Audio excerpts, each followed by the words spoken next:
Hi everybody, I'm Ed. And I'm Barb. Welcome to the ARTyRV channel and the live stream tonight. It's a beautiful Monday, Barb. We got a spring day today. Yes, For finally some of warming us. up just a little bit here in South Carolina. I hope you're having a great evening at home tonight or in the studio, wherever you might be. We give a big shout out to all our viewers and all of our members, and a big shout out to Ray is in the house tonight. Hey, Good to Ray. see you, man. Thank you for tuning in. Appreciate everything that you do. You guys give Ray a big thumbs up. He works harder than y'all think that he does. He does. He keeps us out of trouble. Yeah, so what a great evening. We on the West Coast, you guys are getting a lot of bad weather, which we hope that subsides here in the next day or so. And we have a full house tonight already. Oh my gosh, everybody's here. Yeah, and we had our lead light class this Yes. weekend, Barb. It was full.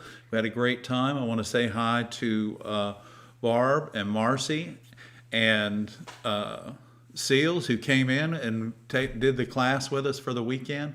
We built a beautiful project. We learned a lot about cane. We learned a lot about mitering lead. Oh, good. And yeah, so it was a great weekend, and everybody finished their project, and we had 2 really nice lunches. So that was awesome. It was a great weekend. Yeah, And great girls, group. I want to give you a big thumbs up right here in front of everybody on the great job that you guys did, and we appreciate everything. So. Yeah, Ed teaches some good classes. So, and all of our students came from out of town. Barb Cadwell, y'all see her. She flew down to take a class from Wisconsin with us. Marcy came down the road quite a ways too, from Wilmington, North Carolina. And Seal, she drove all the way from our state capital in Columbia. So, guys, thanks for coming to town this weekend, spending the weekend in our beautiful community and taking a class, and we had a great time. We hope you got to see all the love downtown. It's still up. The Yeah. love is still up till the Yeah. end of the month. So, It's really pretty. and then I guess we have St. Patty's Day. Is that right? I don't know what they do for St. Patty's Day, but don't know I either. know what they do for Christmas and Valentine's And Day. Halloween. And Halloween's a huge thing. So, but hey, thanks everybody, and those of you that made your donation on our Venmo towards the new studio roundup in the garage. We want to greatly thank you guys for that. We appreciate it very much. Yeah, we're going to build out a studio in the garage. Right now, this is in half of our living room, so we're going to move it out. We're kind of Well, growing. we can't bring a grinder in. We can't solder in the living room. We can't grind in the living room. And you guys want to see live demonstrations on all of those processes. So we're going to the garage. Yeah, we're going to build out And a studio. yeah, It'll that's be a spring. bigger. We'll have 3 stations there, and we'll be able to move around during the live streams. We Right. just need a few cameras, paint the floor, put some air conditioning in, And some heat. yeah, and insulation. insulate the garage door. Yeah, and we should be fine. So it's a minimal project. We've got the budget set for it already, and you guys have been so kind to greatly start the process. We appreciate it. The hardest part is going to be getting all the junk out of there. All my Yeah. precious junk. All our junk. If it's not, hey, you know what? If it hasn't come in the house in 3 years, we don't need it. I don't think that's a I good don't think we theory. do. I'm going to get in trouble over that one. No. I have to get rid of some things. I have to part with some precious objects, but We do. I'll do it. Yeah, we do. So, we have to, we got to do some little bit of minor repair to the golf cart and get a cover for that. So just little things, but we're looking forward. The garage upfit is the most important part because why? Because when we grow, you grow, and we appreciate it. I don't think the golf cart has anything to do with the studio. It's in the garage right now, though. So, Okay. but anyway, yeah, we don't need to do demonstrations on the golf cart. So No. yeah, so I got a pretty piece of glass tonight. This weekend, Marcy mentioned that her favorite glass of Wismac, just color wise, is the W197LL, and I brought a piece of that home tonight because I got to looking at it, and I did have some, and it really is a pretty glass. So she showed me a photograph that she did of a octopus, and she used this as the water in the background. Who did this? Marcy. Oh, That was in okay. the lead class. Yes. So she's a copper foilist. Okay. And she did a pretty good size octopus. Loka And just gave oh, us a- thank you, Loka. Thank you so much. Thank You're you, so Loka. kind. We We appreciate it. appreciate We that. got the light going for you, and Barbara's going to get the I'm going to get the other window light going for you. Thank you so much, Loka. That is very sweet of you. We appreciate that. We appreciate everyone that donates and gives us a live chat. And Gives us thumbs up, and we, remember, guys, the thumb is our favorite finger. now, if you don't want to donate through the YouTube, you can go to our Venmo and donate that way, or you can just buy us a coffee. Yep. And we drink Yeah, a and lot those of you that decaf. bought us coffees, we appreciate that. That's Yeah, awesome. that is awesome. I'm That's a nice surprised they little don't have a donut page. I mean, a donut and a coffee. Okay, you can take a coffee and a donut, please. Thank you. Okay, I think we're ready for Some questions, some Barb. questions, and let's go ahead and do that. Let me turn Okay. these lights so they'll. And then we'll tell our newcomers a little bit about what we do. Yeah, that's a good idea. So, and you guys got some wonderful comments, wonderful comments about some of our videos this week, and we Michael appreciate McBride. Michael. Thank you so much. Thank you, Michael. We appreciate that. Well, let's grab go a ahead. question. We're thanking Mike there, Michael, in the window. We appreciate it. And so let's get on. Let's find our first question, Barb. Okay. Ray, let us know if we missed one, buddy, please. Yes. Let me go up here. I know there was one up here. I think Mary Beth had the first question. Oh, I okay. believe. Mary Beth and Frank. Hey, guys. Thank you for tuning in tonight. I believe that was it. We've got people from all over the country. Okay. I have an idea for a flower sun catcher with the flower layered over the leaves. Do you have a video showing the technique of tacking layers neatly and attractively? Well, I don't have a video. Well, actually we do, because the cardinal video that we have shows the wing being overlaid.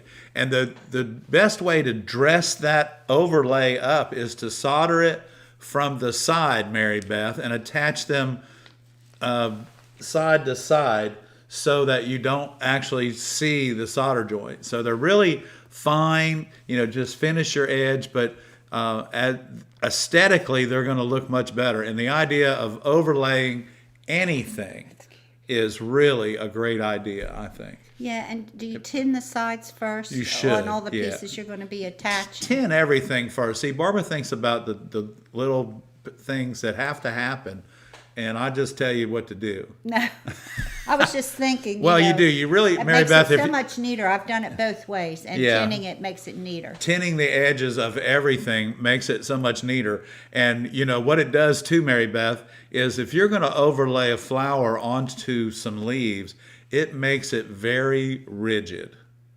And when you overlap and you attach pieces to each other, that's actually gives you a joint to hang on too, without stretching it, because you can get in that area for if you need to use that for your hanger. So That's right. yeah, so that's a great idea. And Good guys, question. yeah, and not just for Mary Beth and Frank, but anytime you can overlay anything, it changes your work, it gives it dimension, and it looks really fabulous. Cindy asked if I made these earrings. No, I bought them at a craft fair, and someone else made them. She only had one pair, and they're like poured. They're like poured acrylic. They're real light. Yeah, they are. They're cast acrylic, I think. So, Yeah. and then they're polished. They're really nice. Yeah, they are. They're cute. I'd like Yeah. to know how to make them. Yeah. Okay. We used to make earrings all the time. Yeah, we did. We used to make bead earrings. Beat it. Okay, Ben has a question. What setting do I use on my rheostat for 60-40 solder with a 100-watt Weller iron? Well, okay, so typically what you want to do is, who's this now? Ben? Ben. Hey, Ben, thanks for tuning in tonight. We appreciate it. So, yeah, on your question there, what you want to do is run a test, but typically I would start out at like 7. But I have a feeling, depending on the humidity or the breeze in your studio, you're going to be ending up somewhere around 8. Now, the 100-watt iron, okay, the wattage on the iron only determines how fast that it's going to heat up for you. Because I know people that use 80-watt irons. I even have a 40-watt iron that I use that I really enjoy. But what I find is that when it cools down, it takes a little bit longer to heat up. Your 100-watt iron is going to heat up much faster. But do you a test, because the 60-40 solder melts about 5 to 7 degrees hotter or later or more temperature than the 50-50. So you're going to need to be working so that you get a really pretty bead. If, in fact, you're doing copper foil, you're going to need to be working at about 570 to probably 590 degrees. And what would that be on the rheostat? That would be about an 8. Yeah, Yeah, so it'd you're be about going an to 8. operate somewhere between 7 and 8. This is what I tell my students, and this weekend and every class that we have, we use 100-watt irons, and I tell them, when you take your iron out of your iron holder, and there's a sponge in the middle, and you take that and you go and put it back in the holder. When that tip, as the temperature comes back up, should be gold, not blue or purple. Purple is way too hot. Blue is borderline, but if that tip turns a really pretty gold, then you're right where you need to be. Because you're not too hot and you're not going to have a bunch of sludge building up. And never, ever, ever touch your soldering tip with a flux or a brush full of flux. Say that 3 times fast. Don't ever clean your soldering tip with flux and a flux brush. So it gets enough on it while you're soldering. There's no need for you to, add to it. Don't flux your tip. Right. And what you'll find though, if you'll use that color on your rheostat, that's between 7 and 8 is really a good number unless you're working outside. And then you may have to go a little bit hotter. But that tip, that gold color, and see if we had in the new studio in the garage, y'all, I'll be able to show you those colors and with the soldering iron. And we'll be able to do some different things with the grinders. So it'll be a lot of difference. We're looking forward to it. So, Yeah, but that's a good question, Ben. That's a real good question. We even, we've tried to figure out, even a 10 by 10 space won't work now. We just need more space. We've got lighting we can't even Well, we really have right use now. We have a 14 by 10, and that's not big Not enough. big enough. So we need Okay. our garage is actually 392 square feet, and that's exactly what we need. It'll be fun. It'll be a be lot of fun. fun, We can do yeah. projects and share projects with you and everything. Yeah. So let's see. We've got some more questions, Barb. Okay. So Nice yes, question, Ben. Thank good you. question. Okay, Carol wants to know, if you're using paint that needs to be set in the kiln, can you use any glass? Will ring model glass be changed? No, if you're using the paints that fire up to about 1100 degrees, nothing's going to change on the glass.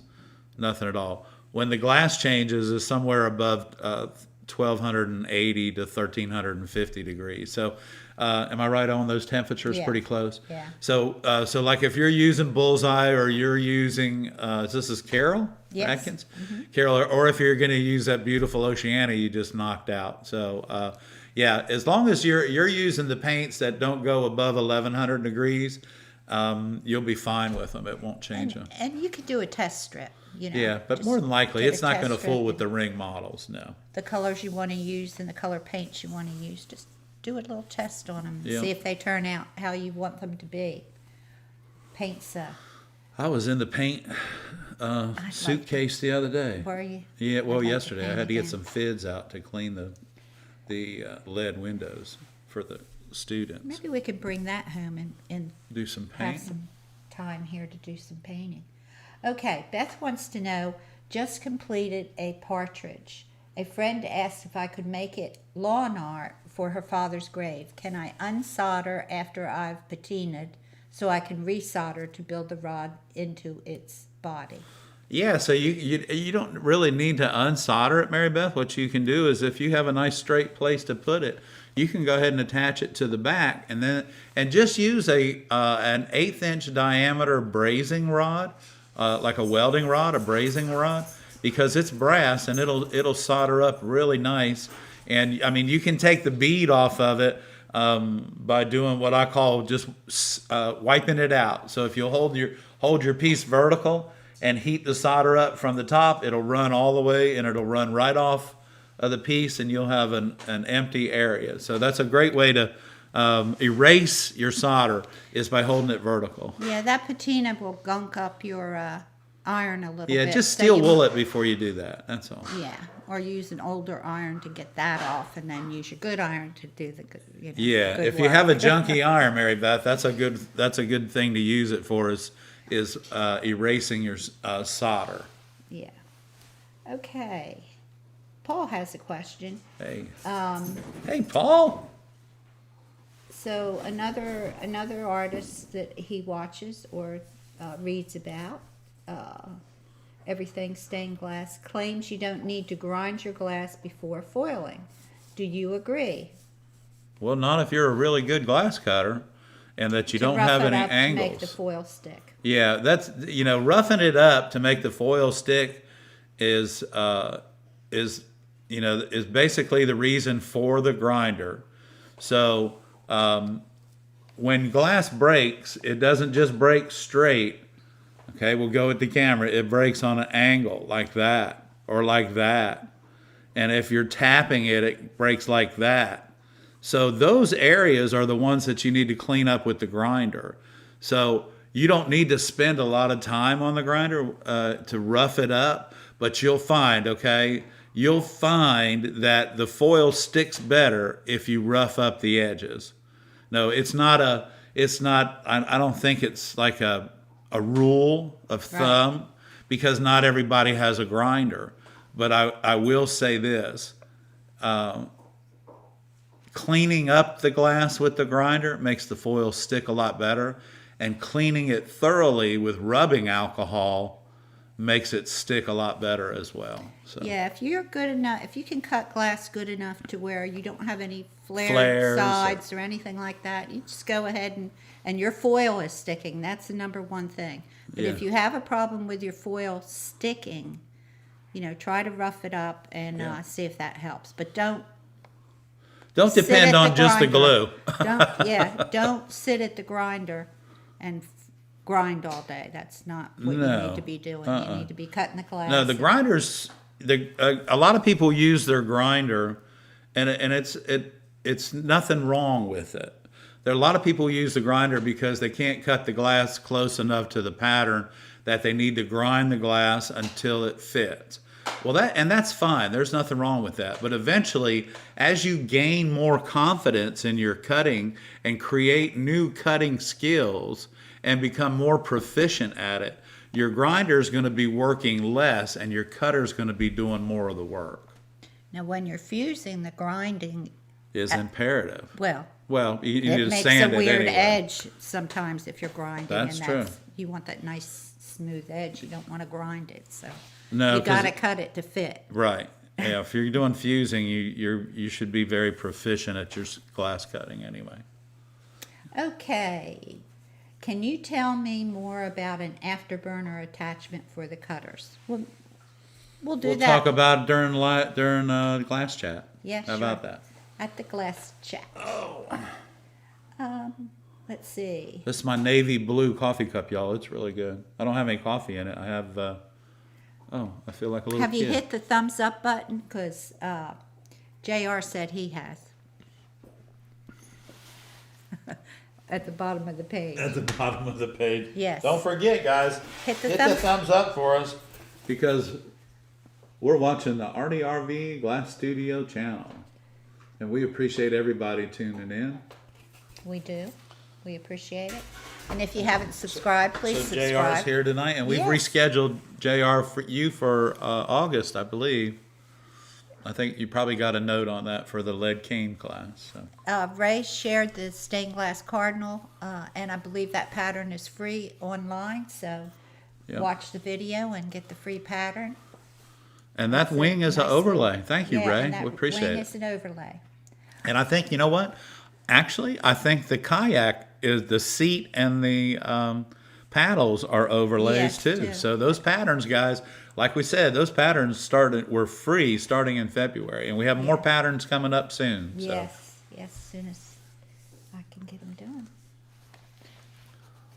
Okay. Be quiet. Okay. Robin wants to know, when you work on your final polish on a piece, do you ever use a brush on a drill for faster polishing? Well, you can. You just need to be careful and not let the drill come out of your hand or, beat it up. Because, yes, the answer to your question, as Judge Judy would say, that's a yes or no. That's a yes. You better believe it. It's either a yes or it's a no. Yeah. So you can use a brush. A nice, not a soft brush, but something that's to polish your lead out. That's a great idea. Paul just donated to the garage rebuild. Oh, Paul, thank you. Thank you, Paul. Paul, we appreciate that very much. How do I hit the button? I will. I'll do it. I'm in control of the button. There you go, Paul. Thank you, Paul. We appreciate it. Hey, Paul, guess what, buddy? It's 10 days and counting. See you guys in 2 weeks. Gosh, is it that time already? I know. We're looking forward to it. Thank you, Paul. Oh, we just installed a a sculpture. Taylor and I installed a sculpture today in one of the restaurants downtown, and we're so excited, simply because the owners hadn't even seen it yet. So we're going to pop in tomorrow morning and make sure everything's okay, and then the restaurant opens tomorrow at 11. So. Oh, yes, Kelly, I know. She said it's hard to get rid of stuff. It is very hard to get rid of stuff. Oh no, she's on your team. But I'm getting better. You know what? I have a nice, neat closet right now. I tell you what'll make With a you few get boxes. what'll make you get rid of stuff. What, a flood? Watch Hoarders. Flood. A A flood. flood will make you get rid of a lot of stuff. Yeah, we've been through that. 2000. When was that? 2018. 2018. That the flood of 2018, y'all. We had to get. And we just had a little one in our bathroom that flooded 2 bedrooms. Yeah, so we had to get new carpet. So that makes you get rid of a lot of Yeah, things. that makes you clean up some stuff too. It was terrible. Okay. Anyway, we're back on the roll. We're back on top, right? Right. What Okay. happens to the tip of if you flux it? Well, Kathy wants to know. who? Kathy. When you flux it, all it does, it's, your flux is an acid. So I've even seen people that actually dip their tip in flux. It's not suggested by the manufacturer, nor is it suggested by anybody that does art glass for a living. So what you don't want to do, if you're going to do that to your iron, you might as well just buy another tip, because it's going to be so corroded. And you know what? I probably have an iron at the shop, and I'll make a note of that. I'll bring you one and show you what happens to them, because we have a lot of, not a lot, but we have people that donate tools and stuff like that from their loved ones who have passed, and we in turn donate them to the school system, to the art teachers. But I've got stuff that comes to us, y'all, that you can't donate because it's been not taken care of. So, let's just say what happens to your tip when you put flux on it is you just go and order another tip. That's the best. You're just corroding it. You're just corroding it. You're not giving it its true lifespan like it should. There's enough flux gets on it and fumes get on it when you're using it on your piece. So, you know what? It's not etched in stone. If you want to clean your tip with flux, go right ahead. But what I'm telling you is you're going to ruin the tip, and it's not designed for that. That's all. And plus you're letting all those fumes into the room. It's unnecessary. Yeah, it's You're putting, unnecessary. It doesn't fumes clean out. it. How about number one? It doesn't clean it. It doesn't clean it at all. I don't know what the purpose would be for it, but we would recommend against it. Yeah, I would highly recommend that you don't. But there's some people that may recommend that I don't know. Okay. You don't let's want to see. do that. Kathy wants to know, she wants to put a hole in glass. What bits do we use? They're on our They're on our website, Amazon and on the tool page. page, right? Yes. Yeah. They're on the scoring and Yeah, so it's a set of 6 different bits, and they start out at 3/32, and then they go to 8 Cutting, 3/16, yeah, cutting and they're spearhead bits. Yeah. spearhead bits. Yeah. So, but they're on our page, and you'll be able to, if you look up on our Amazon page, you'll be able to find them. There's about $12 for the they set. should be in the toolbox and then go to scoring and cutting. Yeah. I believe they're in stock. They were out of stock for a while, so check them if they're there. I would order them because they do go out of stock from time to time. But I believe they're in stock now. Yeah, so JR says yeah. he's seen the video that you don't have to, that the gentleman suggests that you don't have to grind your glass. And JR says the man is very proficient at cutting glass. And that's true. Yeah, so you don't have to You grind. don't have to do it. And a long time ago, they didn't have grinders. They just used a stone. And all they used the stone for was to knock off that. The little burr. Flares. Yeah, the flares. So Yeah, you can, not if your imperative. glass is cleaned correctly, thank you, JR.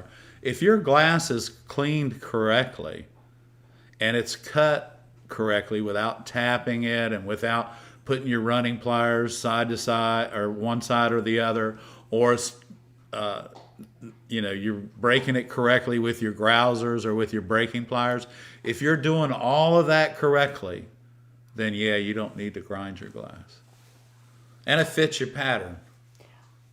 Okay, so, and he does lead work too, that's why. Yeah, well, you don't have to grind it. for I don't even, I very seldom use a never had a grinder. grinder in And our you can ask the girls this weekend, there was not a grinder in the room because one of the requirements of our lead cane class is that you are pretty proficient at cutting glass. Because we don't, on lead cane, the edges are hidden. So yeah, you don't need to use a grinder when you're doing cane work. It eliminates a couple of processes, but it also adds to the stress, I think. But it makes you get proficient at cutting glass. It really does. It makes you become very proficient. Okay, Loka, where can you go to send funds other than YouTube? Okay, it's in the description of this video. You'll see it should be the Venmo address, but if not, go to the links on the ARTyRV YouTube page and you'll see Venmo, and you can just go to Venmo and send money or buy us a coffee, either way. So, but thank you. We appreciate that very much. That. Yeah. So, and we'll be giving you guys a detailed thing of what's going on and where we are on our budget, and then we'll be videoing our the upfit in the garage. So we're looking forward to it. And so, just in case, Loka, there you go. I'm gonna go ahead and light the light up. I'll put the link up in a few minutes. Whenever Ed's doing a demo, okay, I will put a link up for you guys. That's good. Yeah, those couple of Let things. me write that. Did you steal my pencil? Did I? I'm sorry. I did. I have my marker over here. Right. I have a marker here. Okay. Let me get back to the questions. Okay. Let's see. Did I miss one? Just about sending. Oh, we got a lot of things here. Okay. You're welcome, JR. You're welcome. Okay.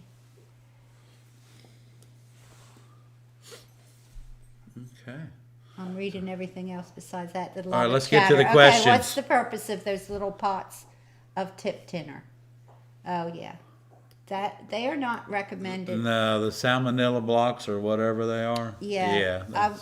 They also are very caustic. They are made for people that work in the electronics, soldering in the electronics. In the radio business. In the radio electronic business, because their solder has more trash in it than our solder does. Well, their solder has flux inside the solder, so it's a very caustic process.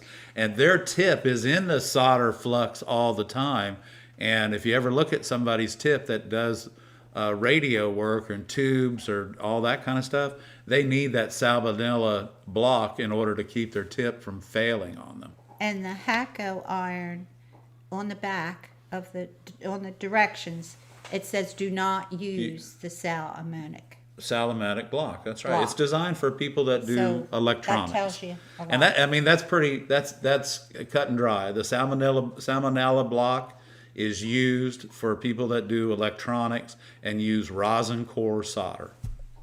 It's not necessary for your little soldering iron. Okay. But that's a good question because people don't know about that. A lot of people use it. It's nasty and it's not designed. Your Weller soldering irons are not designed to use it, guys. Okay, I'm going to put a link up for where you can send money in just a minute. I need to get through these questions so I don't lose my place.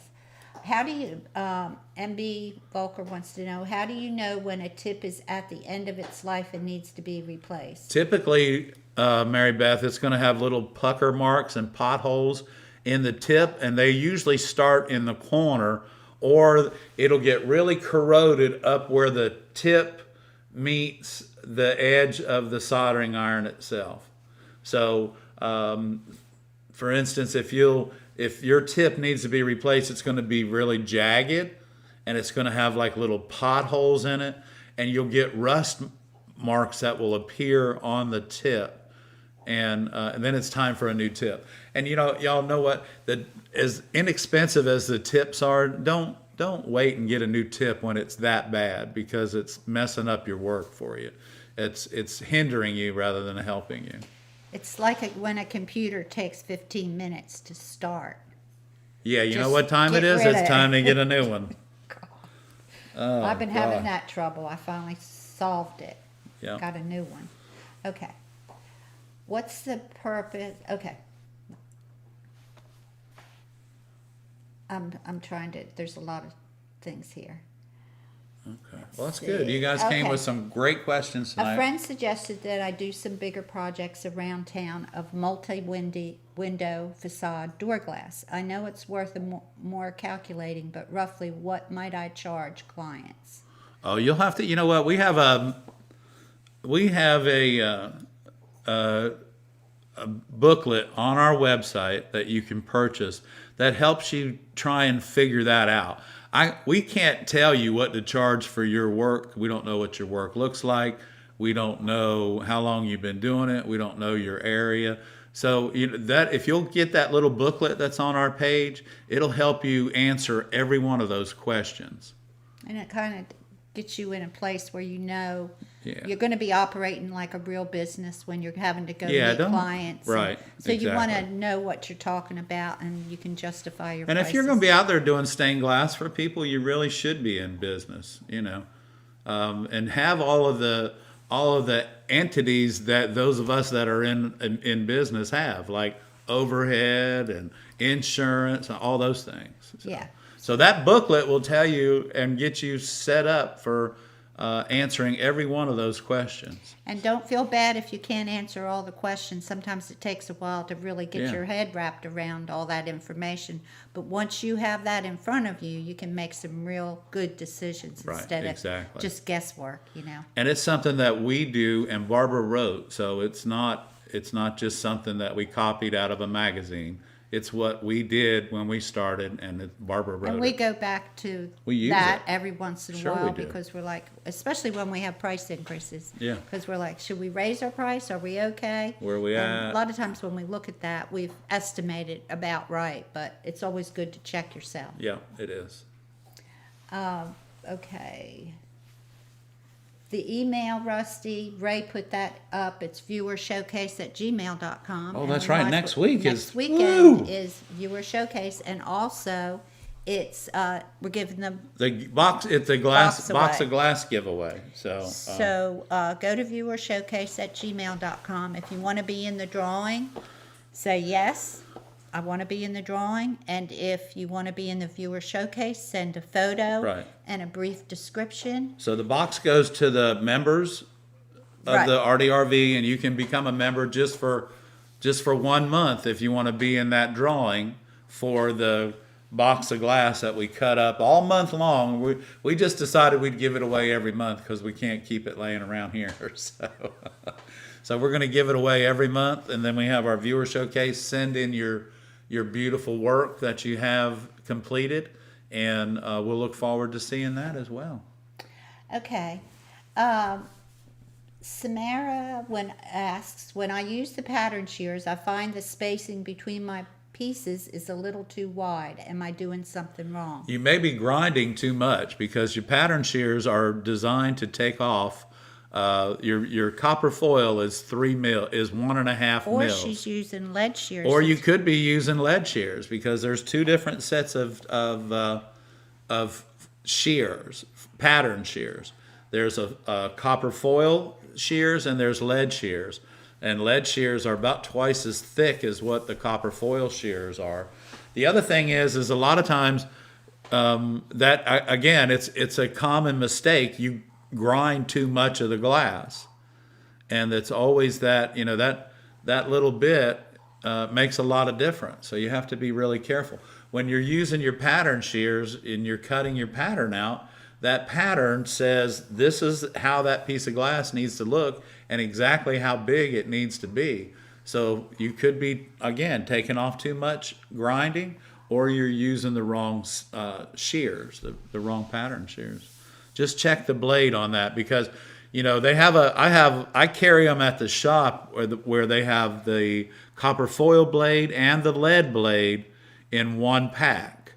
and you just change the blades out, and they run, I don't know, they run probably, they run about $18 or $19 for the pair, but they're really, you buy one pair of scissors and you got both pattern shears. Well, that's handy. Yeah, so I keep those in stock. So those of you, when you come to the shop, those are things that we stock in the shop. And if you'd like to, when you do come to the shop, those of you that are within just a couple hours and take a short drive to the shop, we have a pretty extensive line of tools. Okay, Robin asked, would you please demonstrate the sequencing you use when cutting a piece with inside curves, outside curves, and straight lines? You need to take a class. This might be a good time for you to do the demo and show the afterburner and those. I don't know. We have some more questions, but it's 20 till 8, so it's a good time to take a break. Yeah, let's take a break. Okay. Is my hands right? Yes. Okay. Yeah. There we I'll go. put that Venmo address up. Yeah, Barb's going to take care of that for you. I'm going to reach in here and I'm going to grab, first thing I'm going to do is I'm going to grab the afterburner glass cutter handle. Now I'm just going to attach it to my cutter and show you how it works, and then I'm going to take it off. I prefer to hold my cutter a little bit different way, but if you have a wrist here, or you have, because this tendon, this muscle goes through a hole right here, and if you have a problem moving that, this is a great piece of equipment. This is how it works. So I'm using my Silver Snip 4000. So we're going to remember the edge, the angle goes back and faces me. So what you do with this is you get this in the position that you like it, and then you tighten this up right here. You tighten this up. Okay? So instead of messing up this piece of glass, I'll show you how to use it. And I'm gonna put this right here. Now this is my trusty square, and you can see this piece of glass is square. Look at that. Wow. That's really good. So now I'm going to take this. Oh, and by the way, this is our 197 LL. This is a beautiful glass. And like I said, Marcy got me thinking about it this weekend when she was talking about how pretty it was. So here we go.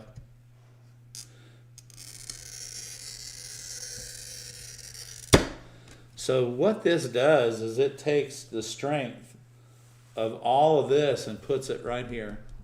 And you can adjust it however you need to. You can put it up, put it down. These are my Lepinette running pliers, and I'm going to use these because I want to be able to just run it out real quick for us. And I don't have my silver schnitz sitting out. So this is a nice little piece of glass right here. And last week we had talked about being able to use 2 pair of pliers, okay, to break your glass. Now, I'm going to go ahead and use the afterburner one more time. Now, this is like a pattern, so I'm pushing the cutter away from me, okay, and we're just going to, this also helps you swing it and move it. And now what I'm going to do is I'm going to turn this around, and I'm going to take my grousing pliers, and remember, square jaw to the top, and I'm going to take my breaking pliers right here, and I'm going to the other side, and I'm going to put them almost against each other and pull down and just run this right out. Look at that. Just run that right out. So using 2 pair of pliers is a great idea if you have them. You don't have to use breaker and pliers and grousers. Most of you probably have 2 pair of grousing pliers, one that you like and one that you don't. Well, use both of them, and you can lob off small pieces of glass like this right here, okay? And you can do that quite readily. So yeah, so this is what we're going to do. I'm going to take this out. This is how easy this removes. You unscrew that and you pull the glass cutter out. Now I always just put that back in, and I'll set this back.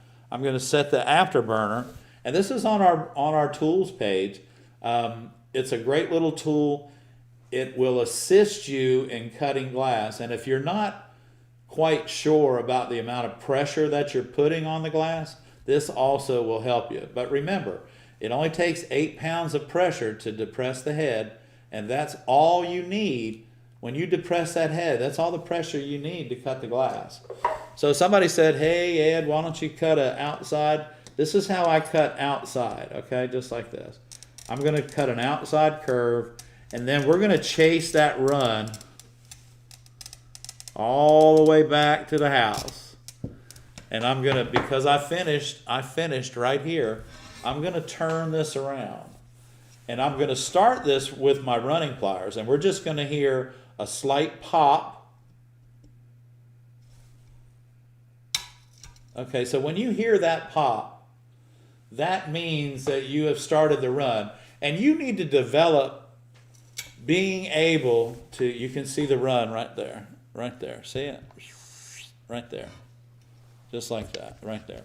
You need to develop the touch that when you squeeze your running pliers, that it just runs. It doesn't, you don't try to take it out all the way, because once it goes in, it's probably not going to come back out without breaking. So that's why I always say to you, you get in behind the run, which is right here. And remember, we're going to pull down, and that little run is going to chase right there. And now, I move that run all the way down to here. And I'm a big fan. I prefer to pull down on the glass rather than on the pliers. So here we go.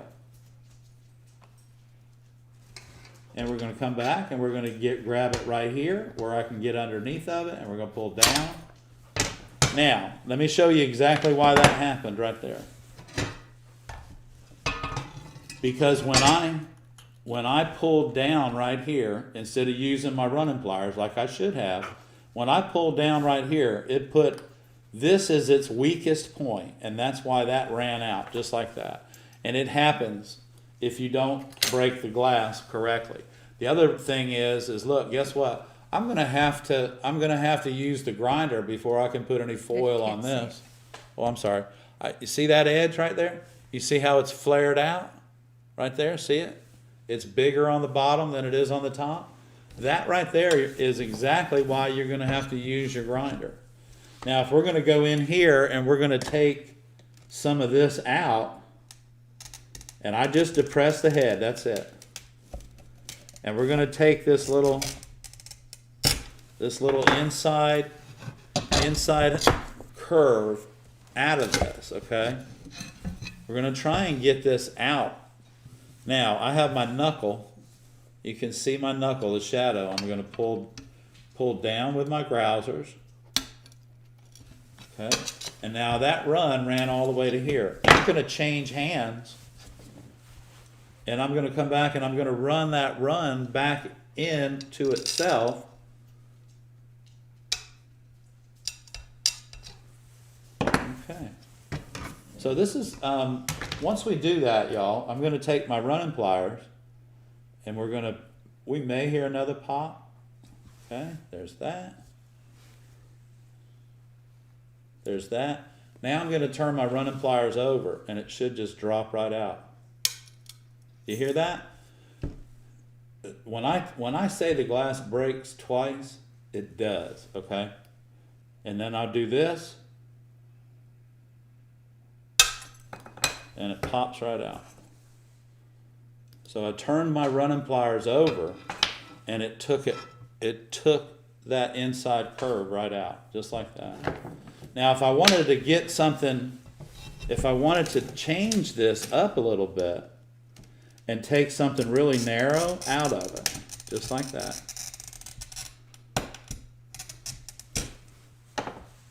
I'm gonna start it with my running pliers. Let's grab our silver snitch, y'all. Let's do this. So I went into a pothole right here, and I just got past that pothole. So now we're going to take our silver snits and we're going to go back the other direction. And now we're going to come in here.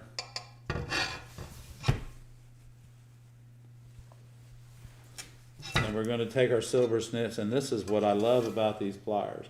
Get in behind the run and run them.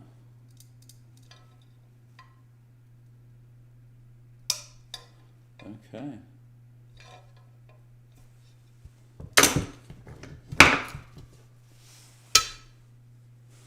And now we're just going to run this like this. And we're going to come back and we'll run that like that. And then we'll turn our running pliers over and squeeze. And then that comes out just like that. So there, my friend, is an inside curve, an outside curve. And now we're going to turn this, hopefully, into a point. And if we can do that, then I will have had a successful. Shout out to Brian. He just joined our ARTyRV Fan Club. Oh, Brian, thanks for coming on board. Now I just went into a pothole, and I'm going to try and get this down to a point, and I'm not sure if it's going to work or not. And because I finished on this, but it's so small, I want to make sure that hopefully I can get that off. So let's use our running pliers right here.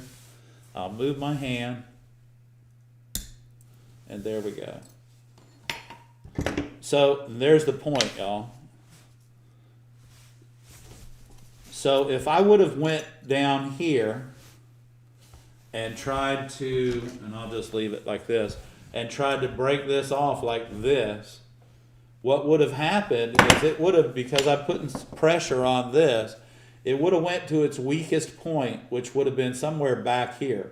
And we never, ever would have been able to get that point off of that piece of glass, okay? And, you know, when you take the time to draw a point in your window, you want to make sure that you can cut the glass so that when you draw that, you cut the glass so that you can see the point in your pattern. If you're going to take the time to draw it, take the time to cut it. We got lots of questions. Thank you, Ed. That was Woo! magnificent. I hope that was a good We have demo. lots of questions. And I hope that answered our viewers' question. I hope. Yeah, I think it did. Okay, well, that's an eyeball. Okay. Carol wants to know, can you recommend a paint that sets at 1100 degrees? Well, here's the thing. Usually blacks on the Rocher paints, black tracing and brown tracing, they set at about 1150 degrees. Your colors are going to vary a little bit more in higher temperatures depending on, Carol, depending on what color it is. They have on the Rocher paints, they have the temperature on the paint color itself on the bottle. That'll tell you, it'll give you, this paint fires best between 1150 and 1225. And most of the time, if you'll keep those temperatures, 1225, say 1250, glass starts to bend, which you know that because you do slumping and fusing. So, that's when it starts to move. And then the next temperature up is going to be in the 13s. The 13s are what's going to change the pattern in your glass. So you don't have to worry about it. You don't have to worry about that because most paints don't get fired that high. The majority of them don't. The majority of them are like 12. You're going to 1250 is going to be your maximum. And as long as you're laying them flat and fusing the paint into the glass, then you should be fine, Carol. But the Rocher paints that's what we use. We use the Rocher paints. I don't know that they're more expensive than any other paints, but I do know that when they're fired correctly, they look great and they last forever. Okay. Now, question from that was Carol. Question from Rusty. What is the best way to first start showcasing your work? Do you recommend craft shows or online sales or both? Well, I tell you, I think that we used to do a lot of craft shows. Mm-hmm. And craft shows do a couple things. Number one, they'll build you a customer base pretty rapidly, and they'll create followings for you. The thing about it is your customers also at the craft shows will let you know what you're doing right and what you're doing wrong, and let you know what they like, don't you think? Mm-hmm. So you can find your niche. Find your tribe. Yeah, find your tribe. But craft shows are a great way to do it, and it's also a great way to create cash flow, which will help you fund your other endeavors. And eventually you'll want to get your own website, because that's the most profitable way to sell your work, is if you have your own website. Right. But then you need a following for that, so. Yeah, and when you don't want to. I wouldn't. I mean, you don't want to be shipping art glass all over the place, because there's chances of it breaking. Well, if you're doing sun catchers, that's one thing. Yeah, but that's one thing. Windows and Windows things like are, that, you really need your own site. Yeah, your own site, your own studio, and Depends on what you want to do. yeah, but you can make a fairly decent living doing craft shows, and you work at home and do craft shows on the weekend. And then online, And it's then, yeah. a wonderful life. Yeah.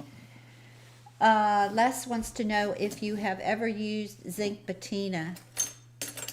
I haven't, but I have it, Les. I have some We of have it. some, but we Yeah, I haven't used it. I have copper and black patina for zinc, and copper and black patina for lead both. So, if you haven't tried it and you want to get some of it, come see me.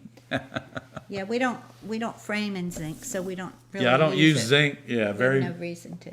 Yeah, we don't have any reason to use it, but I got some of it. So. I think we've tried it, haven't we? Yeah, and it does work. But the other the thing about it, Les, is you just have to make sure, because when that zinc is extruded, it's full of oil, because it's a metal and it's getting hot while it's being extruded. So it has to be cleaned thoroughly. But the good thing about the patina, it's designed for zinc, and it does a great job, but it has to be cleaned thoroughly, that's all. Okay, and let's see. Rusty wants to know, how often do you change out your glass scoring tips? Rusty, don't fall over, but my personal glass cutter has been in my pocket for 20 years, and I haven't changed the tip out. So, guys, there is only one bad apple. Well, a couple different things. When you're learning how to cut glass, a lot of times you'll twist the cutter and you'll drag it rather than roll it. Well, what that does, that just tears the wheel up. Dropping your cutter, because it's heavier on the tip end than it is on the back end, your glass cutter will, when you drop it on a concrete floor, you might as well just get a new one, because you're going to hear a t-t-t-t when you score. And that skipping noise, and you see it in your score as well. I don't have a bad cutter here to show you what it looks like, but yeah, there's nothing sharp about your cutting wheel, okay? What you do is you dial your cutter wheel in by the amount of pressure that you continuously put on it. And if you're wearing a wheel out, you're pressing way too hard on your glass cutter. For instance, you can't do that. We talk about just 8 pounds of pressure that gives you enough to depress the head on your cutter. That's all the pressure you need to cut the glass. You don't need to hear it screaming at you. You don't need to hear all that stuff. Some glasses you hear it because they're soft. Some glasses that are opaque, for instance, like this pink glass right here, you probably will not hear the score on it. But there's absolutely no reason to replace your cutter head unless you're not holding your cutter correctly or you've dropped it. And cutting is the two things that people have the most trouble with, Barbara. Yeah. Are cutting glass and soldering their work. And that's why we offer a weekend workshop at the studio to learn nothing but that. We don't put a project together. We're going to learn how to cut glass And then the second day, we're going to learn how to solder. And we're going to spend all day on both. And so that everybody has the opportunity to learn the way I recommend to do it. It's not that way that's etched in stone, but it's my technique, and I'm teaching it to you, and I'm looking forward to it. So I look forward to all my classes, Barb. Yeah, the link I put up to Venmo looks funny, so I put it up correctly. It's not Venmo. It's just Venmo.com. What in the world is going I on? don't know. I copied and pasted. Yeah, so you Okay. really, again, you don't really have to change your cutter wheel often. You really don't. I mean, again, if you're dragging it, you're going to ruin it. If you're, well, there's another way. If you're going over top of a score that you just scored, you're ruining your wheel, and the glass probably isn't going to break anyway. After you score it the second time on top of the first score, it's not going to break anyway. So you'll have a problem with that, but it will also ruin your cutter. Okay. Thank you, Ed. We appreciate that. Lisa wants to know, I just opened a new pack of copper foil and noticed it's thinner than the last roll. I'm wondering what's up. Thinner. Well, you look on the package, Lisa, and it'll either say 1.5 mil or 1.25 mil. So it's either 1.5 mil or 1.25. 1.25 is going to be thinner, but also you want to make sure if you're looking for 7/32, you want to make sure that it's not 3/16 if it's thinner. So I don't know which way it's thinner to you, because you're talking thousandths of an inch on the 1.5 mil or 1.25. I don't think that you can judge 25 thousandths with your eye. I don't think you can do that. But Well, so it must be a different. They may be making foil and thinner foils. Well, it's going to be on Or the maybe package. It's either 1.25 or 1.5. Okay. Thank you, Ed. Oh, right. Another question. Oh, and Barbara's Cabell's husband said, thanks, ARTyRV. My wife really enjoyed the class this weekend, and I enjoyed my alone time here in Wisconsin. Hey, man. All right. Well, when she gets back, you got to build frames for her. So. Yeah, there you Thanks go. for tuning in, though. We appreciate it. Yeah, I We don't gave her know. a whole list of places to go eat while she was here this week. So. Okay. And let's see. I'm trying to go. Lots of questions. What is the difference between the afterburner and a pistol grip? The afterburner, I think, is more comfortable because you're using your cutter. I have a pistol grip here, and this is okay. And Ray answered that. He's got all that measurements up there. Okay, Thank thanks, you, Ray. Thanks, Ray. So this is a pistol grip cutter. It's really, you don't have as much control with a pistol grip cutter as you do with your pencil grip cutter and the afterburner. I feel, to me, if I had a choice between if I had to, I would use the afterburner. That's just me, because I really am not fond of the pistol grip glass cutter. It has way too much slop in the head. See that? And most people, when you use it, if you use it correctly, your index finger should be down on the head. And if you're going to try and use it on a square, this is where you're going to twist your cutter and drag it. And I don't want to ruin it, so I'm not going to try it. Yeah, But and the afterburner gives the option of using a pencil grip as opposed, cutter. a nice cutter. A nice cutter, and still the benefit of the pistol grip. Of the pistol grip. So this gives you the leverage that you need. Okay, let me see. This gives you the leverage. This gives you all of this right here, every bit of this. And I believe you'll find that this fits in your hand quite comfortably. And, there's nothing more tiresome than a cutter that doesn't fit well in your hand and makes you tired when you're using it. So, guys, if you're if you like the pistol grip, I think it's fine. To me, it's not what I use because I've been using a pencil grip cutter for 43 years. So this particular cutter is the cutter of choice for me, whether it's this Silversnit 4000 or it's my personal Toyo cutter with the TC10 head on it. So I've had that one cutter in my pocket for 20 years and I still use it every day. Okay, great demo, Ed.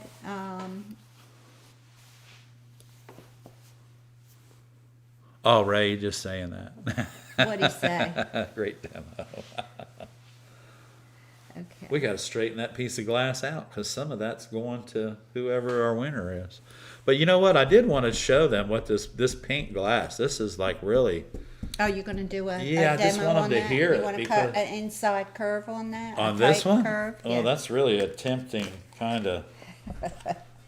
Challenging. That's a challenge. That would be a challenge. Yeah, right? that's a challenge. But I do want to. First thing I'm going to do is I'm just going to push this away from me, and I want you to hear that there's nothing to hear. Every now and then, when you hear the score, it's going across a piece of white, and white is supposed to be a dense glass, but in this glass, the pink is much more dense. And the way you can tell, you can look at a piece of glass and see how it's going to be to cut. You can look at how the colors are stacked up in this. The pinks go down real deep and the whites come up to the surface. So yeah, we can cut what do you want? An inside something? Inside curve? So let's cut I'll tell you what, let's do this. Let's cut another eye out of this. Another eyeball.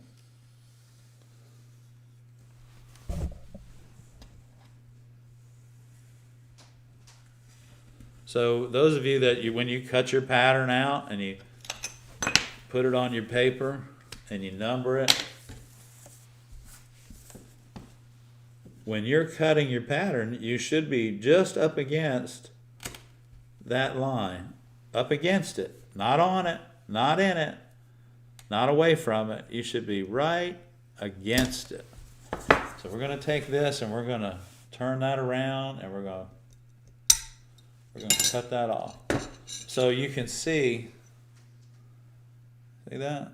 That's how that's supposed to be cut. This is the piece of glass that I want right here. So now we're going to cut an inside curve. Here we go. So we're cutting an inside curve.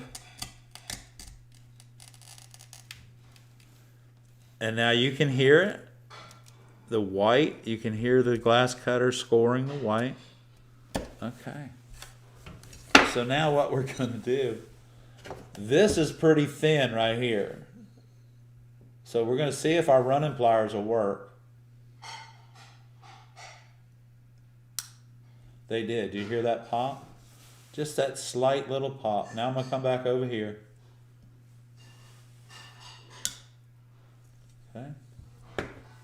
And now I'm going to take my grousers, because this is the piece I want to keep. I am not even going to touch that with anything but my hand. And I'm going to put my knuckle. See that? That's how tight I hold the glass. I don't hold it very tight at all. We're just going to pull down, just like that. Down and away. So there is an inside curve.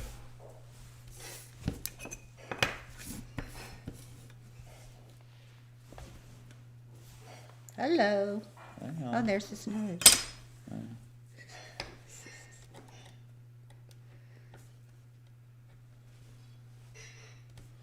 I don't know, but let's try this.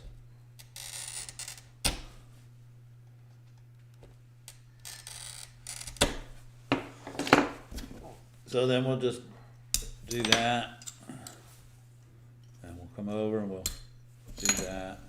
Now your grousers are used just specifically for this part right here.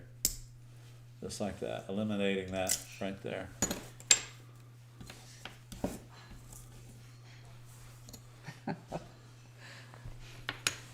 You know what?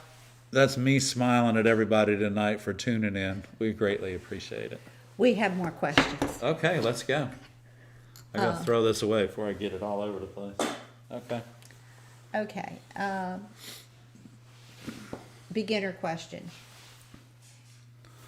How can one tell the difference between grousing pliers and breaking pliers? That's a good question. That's an easy one. It's an easy one. So yeah, go ahead over here because there's not enough light over there. So these are grousing pliers. They have a straight jaw on top and they have a curved jaw on the bottom. Breaking pliers are two straight jaws, and they're wider than the grousing pliers. Okay, so I mean, to have both of these pairs of pliers in your tool arsenal is really a nice thing. But if you can only get one pair, get your grousers because they're the ones that are going to help you complete your project. So, but that's the difference between a grouser and a breaker. Now the grousers are called grouser breakers because they are used for both processes, but the breakers are specifically used for running glass out. And we can do a quick little demo.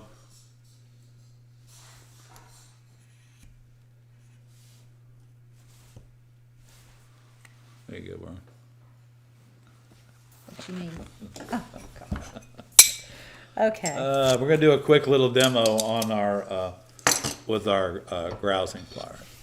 Okay. Just real quick, and then we're Go back to questions. yeah, we're done cutting glass. So let me show you. We're gonna use our grousing plier, grouser breakers for straightening that out. Now that score you can hear from here to kingdom come. But your grouser breakers, your straight jaw goes on the top, your knuckle goes underneath, and you pull down and away, just like that. Down and away. So there we go. That's a really nice piece of glass. Again, y'all, this is a 197 LL. LL meaning lots of clear background. And so we're going to share that. This is going in the box for next week. It's almost full. This goes in my little thing. Okay. And there we go. We're going back to you, Barb. Okay. I wanted to remind everyone that the aprons are finally on the website. So if you want to ARTyRV website, go to the Conway Glass website and they'll be there. Yeah, so you go to conwayglass.com and click on the shopping page, and the aprons will be right there for you. I fixed that ToolBox link. I don't know why those links did that, but I did fix it. I added it to the chat. Okay. Okay. Doc wanted to know how he estimates 8 pounds of pressure. That's what it takes for the head to depress on your glass cutter, Doc. So when you push down on your cutter and that head depresses, that's 8 pounds of pressure. Lisa said the one says 0.00125 and another reads 0015. That's thin. Yeah. No. That's 1.25. That's 1.25. and 1.5. Yeah. And 1.5. Yeah. So that's the 1.25, Lisa, is the thinner of the two. And 125. yeah, that's 125 thousandths is what it is. And the other one is 150 thousandths. Yeah. So when you have the thousandths, I mean that's like, just think about that. That's a lot of very small, thin foil. That's for sure. So, and then I think Ray put up the different sizes: the 7/32, the 1/4 inch, the 3/16. Yeah. Right. Okay. So you really have to find a foil that you like to work with. I don't doubt that they're making foil even thinner these days because they're trying to save money. It's kind of, they're just it's Edco. I don't know. I don't know either. I just got a bunch of Edco in, and it's all 1.5 mil. So Okay. Let's see. Pauline. be careful where you're buying it. Yeah, but if it's Edco, I mean they're pretty much they're standard. Pauline is here. Hey. Hi, Pauline. Hey, Pauline. Debbie wants to know, how do you tell if glass is fusible? It's usually has a label on it. It's tested compatible. If it's bullseye, it has a label on it. And all of your oceanside glass, they don't make anything but fusible glass. So whether you're using it for a stained glass window or you're using it for fusing, you're going to pay a fusing price. So bullseye, they have a lot of different glasses. Most of their glass is tested compatible, but not all of it. Yeah, not all of it. So you'll have to test it if it doesn't have a marker on it. And there's a simple way to do a test. You can do a bar test. You can do, and those are the things that you do before you fuse anything anyway. You always test your glass. Is there anything on the packaging that tells you whether the glass is hard or soft? No, not at all. Okay. Typically, colors are going to tell you whether the glass is hard or soft. Pinks and whites are difficult to cut because the white is a very hard glass. Now, turquoise, transparent cathedral glasses, they're typically soft, and you can hear your cutter roll over top of them. You can hear your score, everything, and they break up much nicer than opaque glasses. Pauline wants to know who makes a nice amber glass. Wismac. That's what Carol said. It's a beautiful amber. Thanks, Carol. It's a 315, a 315, a 317, and a 313, I believe. There are 3 different shades of it. And then, of course, Wismac, you get a bonus with them because they make it in a lot of different textures. So, is the flat side of the grousers always on top? it should be, yeah, because if you're trying to break a piece of glass and you got the curved side on the top, your pliers are going to go down a lot further than 90 degrees away from you. So, and when you do that, you end up chipping because the curved jaw is designed for grousing, and you end up, when you're breaking glass with it, you end up chipping that piece of glass with the curved jaw on the top. So make sure you do that. Debbie wants to know, she has a lot of glass. Is there a way to find out if it's fusible? What kind of glass is it? Well, if you have a lot of glass, pick out the glass that you want to know if it's fusible, and get some small pieces and put them together and put it in the kiln. That'll tell you what's fusible with what. Yeah, and then you're going to need to get Just a strip. ultraviolet light so you can see the stress cracks around. Well, if you'll give it 2 days, it'll break on its own if it's not compatible. So you can look that up, testing glass for compatibility. Yeah. There's a couple different ways to do it, Yeah. but that's the easiest. That's the bar test, right? Yeah, the bar test, just take what we normally did was take our clear, whatever we were going to use as our clear, be it Spectrum, Wismac, or whatever, do a clear bar and then put little squares of what you want to use with that clear, and then you'll have to work through it. Yeah, because if you don't do compatibility tests, you're just going to waste a lot of glass, a lot of time, and a lot of electricity. Okay, well, it's 8:15. Do you have anything else we need to tell our viewers? Next week is Viewer Showcase and the box giveaway if you want to be a member. We want to tell everyone thank you for donations for the build out, for the garage build out. Oh, man, that's going to come about so much faster than you guys think that it is. It's going to be awesome. Yeah, so it'll get us off our butts and do something, because we've been talking about that garage for over a year now. Yeah, we have, and we've been trying to make maneuvers, and we had, of course, once we had the flood in the house, we had to get new carpet and everything, so that kind of set us back just a little bit. So. Yeah. But So, we're back on top again. Here we go. So we look forward to seeing you guys next week for the Viewer Showcase. Yeah, I don't know. Do I have something I can enter in the Viewer Showcase? You are the The man, you don't need to enter the viewer showcase. Oh, okay. But we will be showing some of your work That here picture, those shortly. pictures, Yes. yeah. He's got a Okay. lot of work going on, and we appreciate you guys coming out We on can't- Monday night. yeah, It you keeps guys us are going, awesome. makes us happy, And gives re- us something yeah. to look forward to. It does. We look forward to it. Miss Mary looks forward to it too. And as you can see, Miss Mary, her demeanor has changed quite a bit. And she wanted to let you guys know that in the past, when she barked, she wasn't barking to be mean. She was just barking that it was time for mommy and daddy to go. And you see, she hadn't barked tonight. You So, see her sleeping up there. Yeah, she's so right there. cute. She's got a beautiful smile on her face. She loves all of our viewers like we do.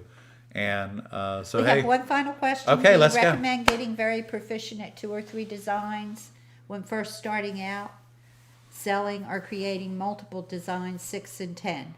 If you're going to go out to a craft show, I would say 6. The more you have, the more you will sell. The more you'll sell. And if you're making things and you decide you want to make like production pieces, start out making 10 of everything. And everyone shouts out to Mary. Big They shout love out. Mary. She's a good girl. And thanks for staying in the camera tonight, Mary. Yeah, she she doesn't is a good realize girl. she's in the camera. She doesn't. She thinks she's hidden. So, but anyway, hey guys. So for the ARTyRV channel, don't forget viewer showcase at gmail.com for all your beautiful work. We can't wait to see it. And then we're going to go in the glass box giveaway next week. And for the ARTyRV channel, guys, I'm Ed. And I'm Barb. Thank you all for Have a tuning good night, in. We love everybody. y'all. Thank you. And great questions tonight, guys.